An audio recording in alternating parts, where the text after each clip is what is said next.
E olha, gente, o deputado federal Deltan Dallagnol protocolou um requerimento para a criação de uma comissão especial para tratar de ressuscitar a prisão em segunda instância aqui no país, que inclusive foi suspensa, como o Alan disse, em 2019 pelo Supremo Tribunal Federal. Deltan alega que a medida é destinada a providenciar a execução imediata da pena aplicada pelo juiz de primeira instância e confirmada por um colegiado de segunda instância. Segundo ele, o fim da prisão apenas após o trânsito em julgado foi um retrocesso no país. Agora, do ponto de vista prático, é isso que eu quero entender de vocês. Qual a chance da gente reativar a prisão em segunda instância no Brasil, Nelson? Por favor. Bom, vamos lá.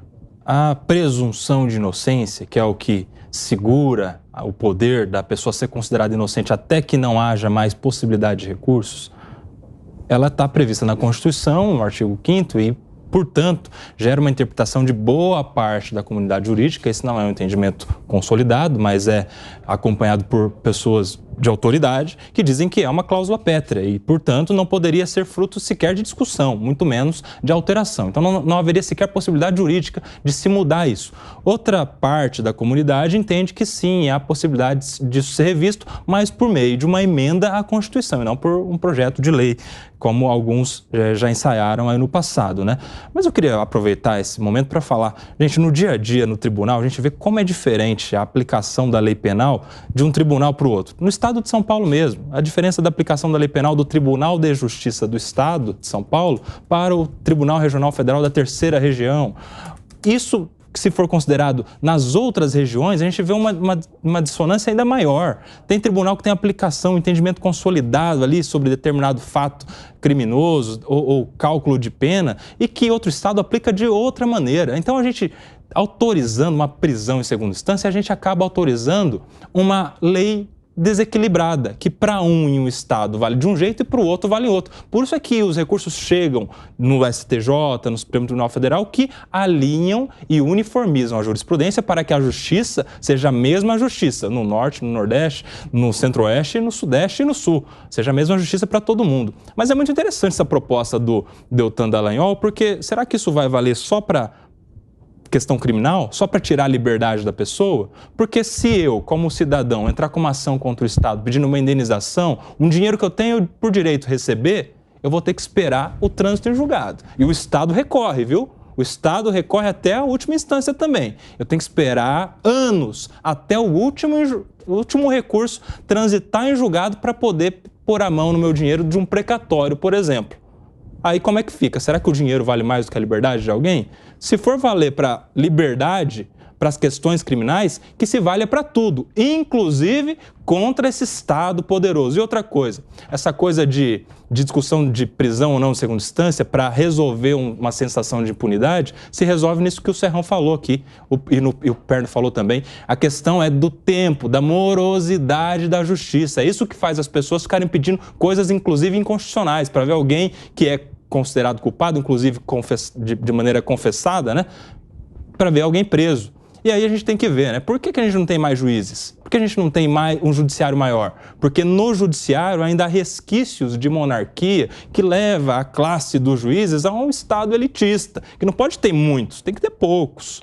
A gente vê, por exemplo, esses resquícios, né, dessa classe elitista na magistratura, não por culpa dos juízes, mas por culpa de uma cultura que se vem aí de muitos anos. Bom, o prédio do fórum é chamado de palácio.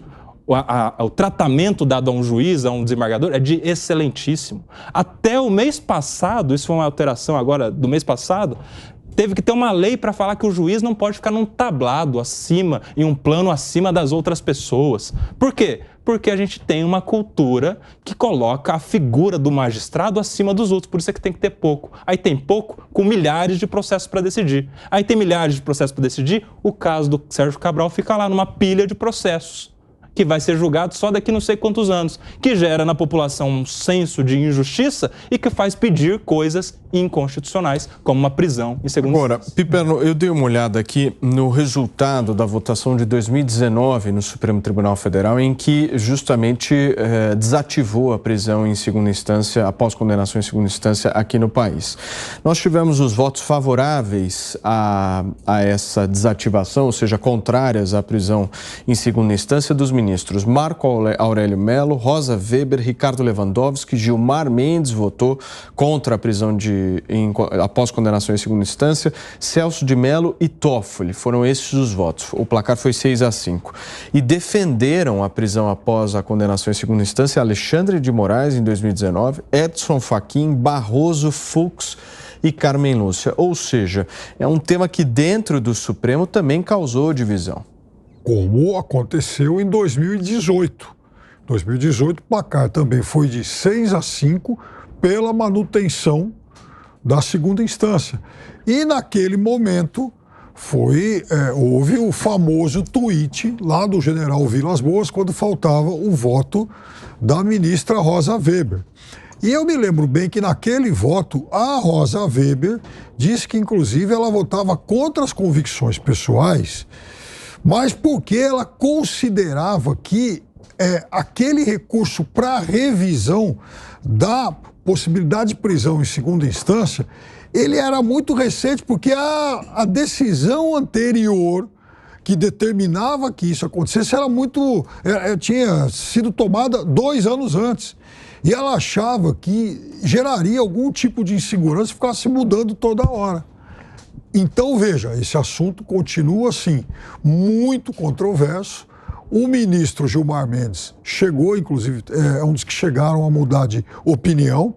Eu não sei o que o Nelson acha disso, mas, por exemplo, o Toffoli tem uma opinião diferente de todo mundo. Ele é a favor da prisão após a terceira instância, só para embaralhar um pouco mais a discussão. Agora, nesse caso, meu querido Nelson Kobayashi, nós temos modelos que adotaram justamente a prisão após condenação em segunda instância em países desenvolvidos, como, por exemplo, Inglaterra, Estados Unidos, Canadá, Alemanha, França. Não seria positivo do ponto de vista de avanço institucional a gente aderir também? Seria se a gente tivesse uma questão que no Brasil não funciona como nesses países, que é o respeito aos precedentes judiciais. A gente tem, por exemplo, no Supremo Tribunal Federal e no Superior Tribunal de Justiça, súmulas, que são o quê? Enunciados, são entendimentos que os tribunais superiores já consolidaram, já firmaram ali a sua jurisprudência sobre cálculo de pena, sobre tipificação criminal, sobre vários entendimentos criminais, né? E, infelizmente, só alguns tipos de decisões destas é que são obrigatórias aos tribunais. A gente tem uma guerra, quem é do direito sabe, a gente tem uma guerra, não sei se é de ego, do Tribunal de Justiça de São Paulo com as Cortes Superiores, por exemplo. Porque lá eles firmam um entendimento sobre determinada aplicação da lei penal, e aqui no Tribunal de Justiça de São Paulo eles têm outro entendimento que é pior para o réu, né? Que é menos benéfico. E aí aqui em São Paulo eles não seguem, por exemplo. Então, seria muito legal se a gente tivesse, como nesses outros países, na Inglaterra, nos Estados Unidos, uma cultura de respeito aos precedentes. Por quê? Porque daí o Tribunal Superior, o STF, o STJ, firma o entendimento de aplicação da lei penal e aí os outros tribunais só seguem, reproduzem uma jurisprudência consolidada, uniformizada, coerente. Mas, infelizmente, enquanto isso não acontecer, a gente precisa respeitar o que está na Constituição. Mas um ponto nessa tua discussão em relação à prisão após condenação em segunda instância. Se a gente analisar hoje a realidade do Brasil em relação, inclusive, aos pedidos que os réus fazem para que as ações sejam levadas a tribunais superiores, como, por exemplo, o Supremo Tribunal Federal, todos esses pedidos eles são baseados muito em que o Supremo julgue o mérito da ação. E a gente sabe muito bem que essas instâncias superiores não julgam o mérito da ação, julgam a constitucionalidade da ação ou não. Agora, do ponto de vista prático, Serrão, isso não é usado justamente para que o processo ele se alongue cada vez mais, ou seja, já se sabe que as instâncias superiores não vão julgar o mérito da ação, mas mesmo assim há um instrumento para que haja justamente mais tempo aí decorrido do processo e que o réu ganhe cada vez mais tempo nisso. Como é que você vê? Então essa é a jogada protelatória. Por isso que cabe sim ao Congresso Nacional ter uma discussão jurídica séria para que você simplifique a clareza do que tem que ser cumprido. O caso Sérgio Cabral, réu confesso, acabou, fim de papo, confessou, cumpriu realmente o requisito de condenação, você praticou o crime, tem que pagar por ele, acabou. Não tem que ficar protelando, mas aqui tem a jogada da protelação. E aí entra o que o Piperno lembrou do Toffoli. Terceira instância, o que ele chama, é Superior Tribunal de Justiça.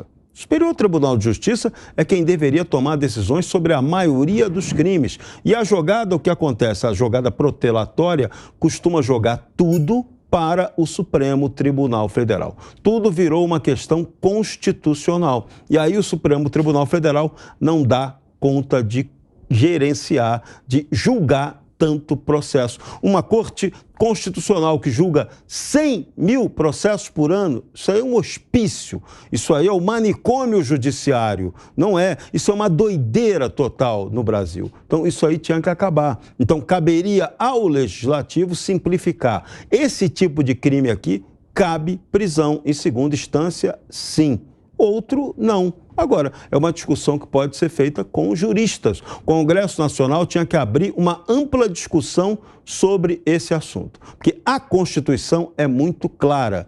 A prisão só pode ocorrer depois do trânsito em julgado. E isso vale para toda a relação jurídica do Estado com a sociedade brasileira. Então, você não pode ter um peso diferente, como lembrou muito bem o Kobayashi.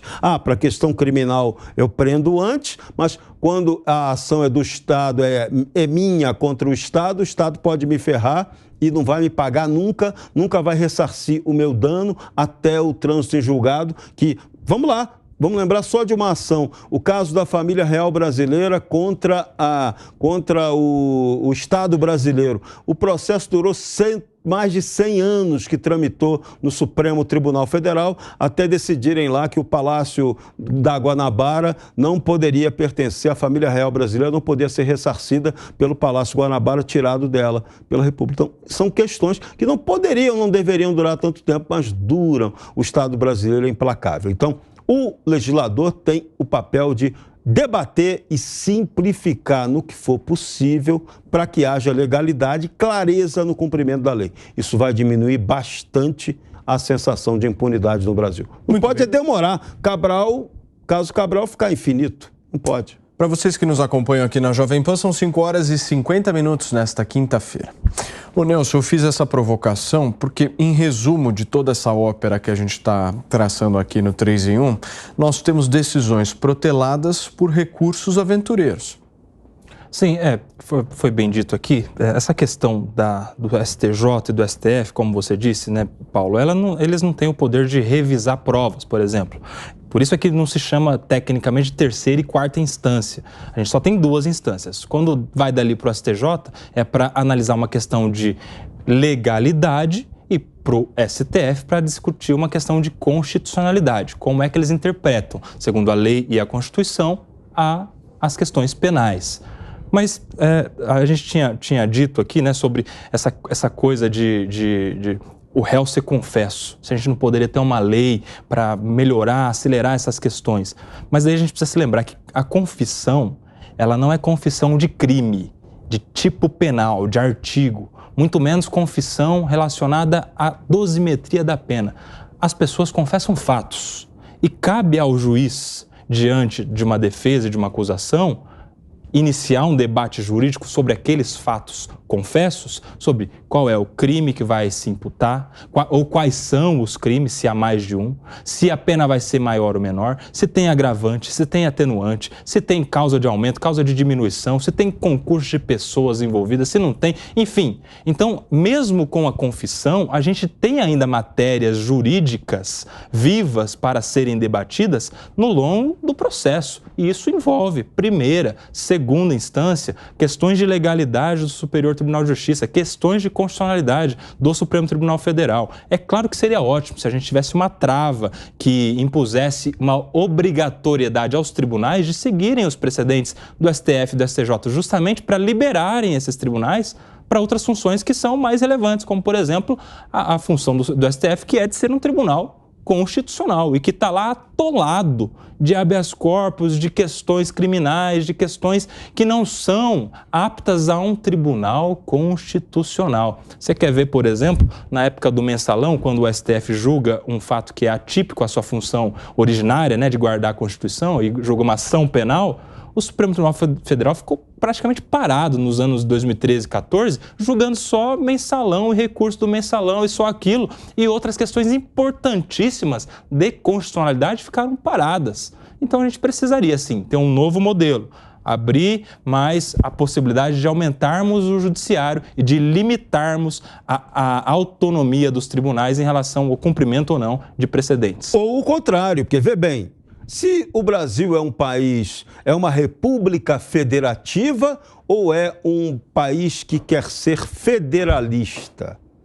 Sendo uma república federativa, a gente tem que obedecer a esse modelo. Mas se a gente chegar à conclusão que o Brasil tem que ser um país federalista, em que os estados têm autonomia, muda o jogo. Então valeria a decisão do Tribunal de Justiça do Estado. O nosso problema é que aqui a gente implantou um federalismo, uma federação de Araque. Então você não tem essa clareza sobre o papel do Estado.